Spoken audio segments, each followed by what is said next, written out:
Hi everyone, welcome back to my channel, or welcome to Follow Your Own Rhythm if you are new here. Today in this video, I wanted to share 9 signs that you have met your soul tribe. So your soul tribe on a, from a spiritual perspective, these are people who have incarnated here on earth that are members of your soul cluster, your soul group, your soulmates basically. Now, this doesn't all have to be romantic. Most of it actually will be platonic, I believe. But this does include platonic relationships, friendships, mentors, family members, siblings, cousins, parents, whatever, even pets, and also your romantic relationships with people, like you call them your soulmates or whatever. So these are all part of your soul cluster, and obviously not every single person that you have in your life is part of your soul tribe. Not to say that they're not meant to be in your life and that they're not good friends or, whatever the case may be. But we're specifically honing in on who are those deeper connections in your life that are like that soul connection, right? Like there's a divine purpose to this person in your life. There's like a higher spiritual purpose to these people in your life. That's kind of the essence of these connections. So these 9 signs that I have come up with are basically based on my own personal experience with people in my life who I believe to be part of my soul tribe, my little soulmates. I hope to meet more, on this journey, but so far, the people that I know and can identify safely that these people are definitely meant to be in my life. These are the consistent patterns and signs that I have noticed in these, in all of these relationships and connections. I would also say that your soul tribe people are different than like just any kind of partner or friend that you have in your life or family members. So just because you have a brother or a sister doesn't mean that they're part of your soul tribe. They're part of your human tribe, your family, your actual biological family. But I wouldn't necessarily say that they're always a part of your actual soul group. Sometimes they are, sometimes they can be, and this can go with your friends, your best friends, and all of that, and your partners. But I wouldn't just automatically assume that just because they're your friend or they're your partner or they're in your family that they're a part of your soul tribe. So there's certain things to look for. Obviously, at the end of the day, like, trust your own connections, and what's going on between you guys. I'm not going to be over here telling you that they're not part of your soul tribe. So you just have to really trust yourself, and you'll just know it. The other thing that I want to mention is I feel like a way that maybe you feel like you haven't met your soul people. Maybe you have no one, maybe you're like, well, none of this resonates with me. Don't get down on yourself. I feel like the way that you can meet these people is by opening yourself up. So this is being on the spiritual path. The more that you go down this road towards connecting with yourself, being authentic, opening your heart, trusting your intuition, living more intuitively, and really embracing this spiritual journey, this is the road. On this road, I feel like is where you're going to meet your soul people. Because if you're, you can only meet people at the level that you've met yourself. So if you're not going deep within yourself, then naturally your connections are going to be also to that level of depth, right? So you're going to have more surface connections if you're relating to yourself in a surface type of manner. So the deeper that you connect with yourself, the more authentically that you're living, the more real you are, and the more you start attracting those real types of connections. And whatever you experience inside is always going to reflect back in your external environment, right? So the deeper you go within yourself, the more healing that you do, the more you live true to yourself, the easier it's going to be to connect with these beings that are supposed to be in your life. So I just wanted to say that in case that you were worried about that. That would be like a way that you can find them, I guess, and meet them and connect with them more. But I will bet that you already have at least 2 to 3 people in your life who are part of your soul tribe. And maybe you just haven't even recognized it as that because you're like, oh yeah, this is just my homie from the hood. But really it's like, no, you guys have that strong bond. So let's get into the signs. Okay, so the first sign that you have met a member of your soul tribe is that you can cry to this person and you can open up and be vulnerable 100%. Like, you feel completely safe to share your deepest fears and your darkest secrets with this person. And this is like a person that and maybe you have multiple of these types of people in your life, but this is the person that you can run to and cry to and go to when shit hits the fan. Like, you're at rock bottom, you're going through a loss, you're going through a heartbreak, you're going through like the darkest moments of your life. Who is that person that you think of calling? Who is that person that you know is going to be there no matter what, supporting you? They're going to understand you. They're going to listen. They're going to hold the space for you. They're going to hold the space for you and, without rejecting you and judging you for being a hot mess, right? Because in these moments in life, you're a hot mess. You're not proud of yourself when you're, you know, tears are falling down your face and you're at your weakest, most vulnerable moments in life. Who is this person that you can totally open up to, totally free, and you know that they're going to accept you. They're going to be there for you. And if it's not like such a dark moment in your life where you're like totally, you know, just like rock bottom hot mess, maybe you just feel really comfortable opening up. So like one of the signs is that you feel really safe and comfortable to open up even just a little bit more than you normally. Maybe you don't want to open up about all of the things about you, but maybe with this person you open up just a little bit more. It's easier for you to open up with this person more than you would with any other person, you know, in a normal like setting or whatever. So that's one of the signs, is that you can sort of let go and let down your guard, put down your walls, and just be 100% just authentic and real and raw and genuine and vulnerable and open with your feelings, with your heart, with your fears, with your pain, your insecurities, your weaknesses. It's just that person, you know? And if you have more than one of these people in your life, like that's amazing. Because I feel like we have a really hard time in life, like sharing that side of ourselves.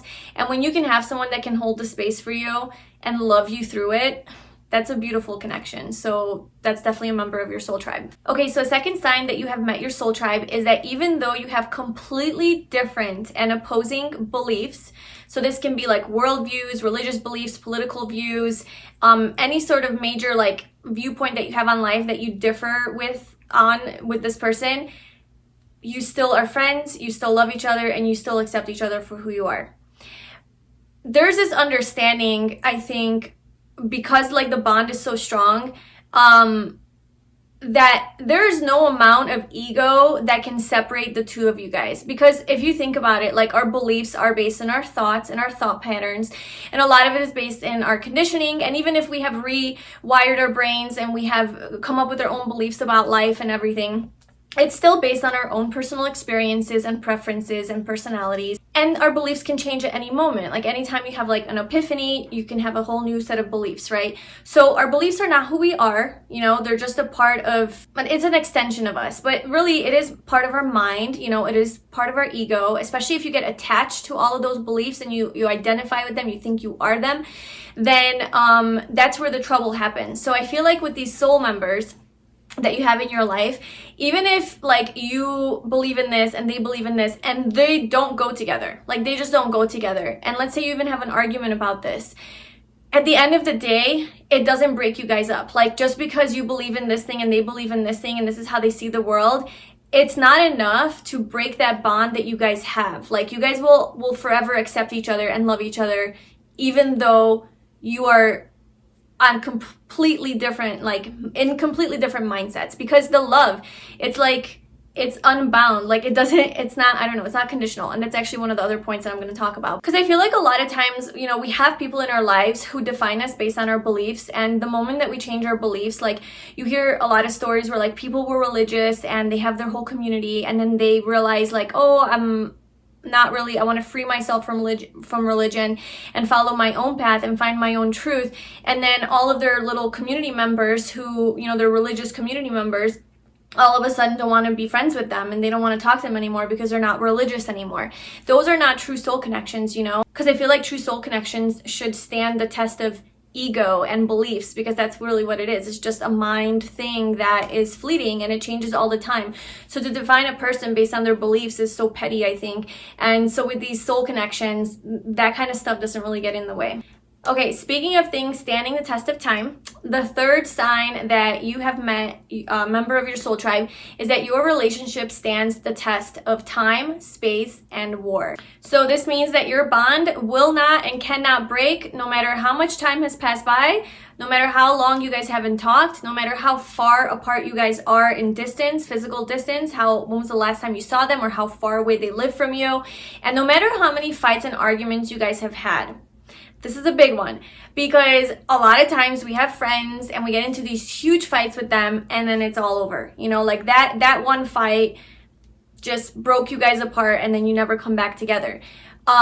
With true soul connections, people who are truly like your soul family, that kind of stuff doesn't get in the way. Now, we have to be sure that we're not talking about toxic relationships here where it's just super toxic and you're constantly arguing and fighting and you come back to each other because you're attached at the hip, because it's some sort of like an ego dependency. We're not talking about that. There's love here, okay? So always remember that with these soul tribe members, there's always this love for each other, this appreciation, this respect, this acceptance, okay? There's no hate and things like that. But basically, you guys have this unbreakable soul bond. So the door is always open for each other. Whenever the other needs the other, there's always support, you know? You're always there to help each other and to be there even though, you know, you haven't talked for ages. There's this feeling that, like, you know you can't lose this person. Like, no matter how many and it doesn't mean that you take the person for granted or you, like, talk shit to them constantly because you know that they're just gonna come back into your life. No, that's not what this is saying. It's just, you know, life happens and we all have our issues and our egos, and you get into a fight with this person because we're not perfect, and somehow it always resolves itself, and this, you know, this person just always comes back into your life, or you come back into their life. It always just works out. I mean, this is one of those things that has always been a thing for me with my people, is that they always show back up, and there's always forgiveness, you know, there's always acceptance of each other, and you just sort of like squash it because you realize that the relationship means more than that little petty drama. Even if it was big drama, because I've had things with people that were big, huge tower moment, like breakups, you know, like they were like really like the things that some people can't recover from, and I've recovered from them with these certain people in my life. So I just know that those people are just meant to be in my life. Like there's nothing I can do. There's no amount of space I can put between this person or these people and I. No amount of time can go by and no amount of shit can be said for us not to have that undeniable soul bond. So that's just what it is. Okay, so this is where it gets a little bit deeper, and this is a really strong indication that this is a member of your soul tribe. So the fourth sign is that there's a strong element of transformation or some sort of like an awakening or a major change within one or the other person or in their life from this connection from each other. So there's some major lessons that have been learned from each other or through this connection. There's a major growth that took place. There's a lot of healing, a lot of epiphanies, realizations. And this could be direct from the other person, like, you know, something that they did that caused a transformation within you or vice versa. Or it could be just the relationship itself transforms. So like maybe it started off as like maybe just like a normal little, you know, just surface type of friendship or connection. And then through time, through experiences together and through all of that, it transforms into something so holy and so close, right? And so spiritual and something just so connected and binding. So there's a level, in whatever way that applies to you and to each of your people, there's an element of depth and transformation and change and a breakthrough or some sort of like a realization that comes from each other, the relationship, something to do with the whole connection as a whole. Okay, the fifth sign that you have met a member of your soul tribe is there is an unexplainable connection. So you can't explain why you feel so connected and drawn to this person. There's an intense magnetic attraction and draw to this person. Now, if this is romantic, you know, yeah, like that thing, but this also is with like platonic, you know, people in your life. There's just this strong bond and draw to their energy, and it's unexplainable, this type of connection. And a lot of times this connection is sort of like showcased through a lot of synchronicities that happen within like your connection or between the two of you guys. So you might experience a lot of telepathy with this person where you kind of know what they're thinking and you know what they're about to say before they say it. Maybe you have a lot of dreams about them. You intuitively feel their energy and you just kind of know what they're going through, and then you call them and you're like, sure enough, they were going through something bad. So you have this like psychic, intuitive spiritual higher level connection with them on an energy plane, something that can't be explained. It's just something that you feel. You also, you know, like you're thinking of the person and then they text you, or you're texting them right at the time that they're texting you. There's also a lot of number patterns, synchronicity, symbol, signs that show up when this person's in your life, like when you're talking to them or when you're around them, or just between the two of you guys, just a lot of similar sort of things. You guys also might live parallel lives, so you guys might have had a lot of relatable past experiences, or even now, like whatever, like let's say you guys are living your separate lives, you know, you talk sometimes and you're going through your life, they're going through their life, and then you catch back up and talk, and like basically you guys have been experiencing like the same thing, like in a different form, but like the same types of like feelings and things like that, lessons that are being learned as well. So or maybe they're a little bit behind you and you're ahead, or vice versa, something like that. Like there's this connection that is unexplainable. It's all of these synchronicities between you guys. That's definitely like this person is part of your soul tribe. Okay, the sixth sign that you have met your soul tribe is that you have unconditional love for each other. So unconditional love is love that cannot be broken. It's not bound. It's not restricted. It's not based on standards, expectations, and conditions. It's just pure, true, genuine love, no matter what, no matter who the person is, no matter what they do to you. You can't stop loving them. So the closest thing that I can relate to unconditional love, I would say, is the love that you would have for a pet or a child. So you love your pet, right? And I mean, they can throw up all over your bed and take a shit on your couch and, you know, tear up your wedding dress or whatever, like if you have a cat or whatever. And you would still love them. It's not like you would hate them all of a sudden because they did all those things. You can't hate because they're pure, right? They're so pure. It's that same kind of love that you would have for like a cat if they like did all of those things, that you would have for this soul tribe member. And also for children, right? So like you love your child no matter what. So let's say you're getting a divorce and the child chooses to be with dad and not mom because they like dad more. Are you going to stop hating your child because they don't love you as much as they love dad? No, you're not. And if you were to take that into like adulthood and like adult relationships, I would say the truest expression of unconditional love would be in a situation where someone no longer wants to be with you. They want to break up with you. So that would be like a romantic relationship, and you still love the person unconditionally and you still want them to be happy, and you don't hate them just because they no longer, you know, choose to spend their life with you. But you still have, you know, love for them, and you still wish them the best, and you're still here supporting them and want them to be happy, and you're here for them. So that's unconditional love. And when you can have this kind of love for a person, no matter what happens in the relationship, you can't stop loving them. And this could be platonic or romantic. That is part of your soul tribe. Okay, the seventh sign that you have met a part of your soul tribe is you just know. So here's good old intuition that kicks in. It's just a deep knowing that this person is meant to be in your life forever for a reason. This person is serving a big, important purpose in your life. And you know that they're meant to be in your life like for a long time. It's just a knowing. It's not anything that you can explain. It goes back kind of like to that unexplainable connection that you have. You just know that they're going to come back. Like even if they're not in your life and you have had a falling out with this person, you just kind of know and trust that this person's not going anywhere. Like this person's going to come back into my life. Like it's just solid. It's set. It's just this knowing. It's just this feeling that it can't break, you know? Okay, the eighth sign that you have met your soul tribe is a feeling of closeness and familiarity with this person, a lot of times without even knowing them. So it's usually like right upon meeting a person, you almost immediately feel very close to them, very comfortable with them. It's just, they feel like a friend, and you don't even know them, but you guys just vibe. Like you guys just are on that same level. You guys are connecting and all of that. Obviously, we meet a lot of people like this in our lives, like regular friends that we become friends with. Sometimes they last a long time, sometimes they don't, sometimes it's just seasonal or it fizzles out or whatever. Obviously, this type of friend would also have the other characteristics to where you would know that this is actually part of like a deeper soul tribe member. But that would definitely be a big sign. It's this feeling of familiarity. It's like you know them. And that comes from your soul recognizing their soul.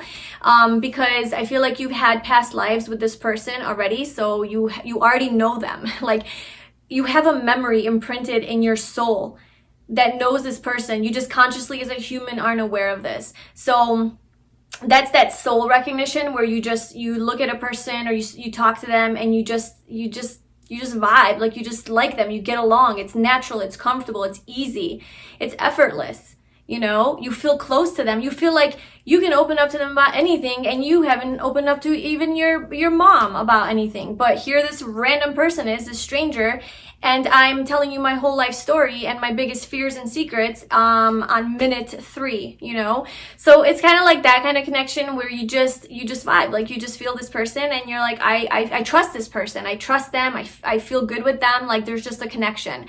So there is this element of like recognition of each other.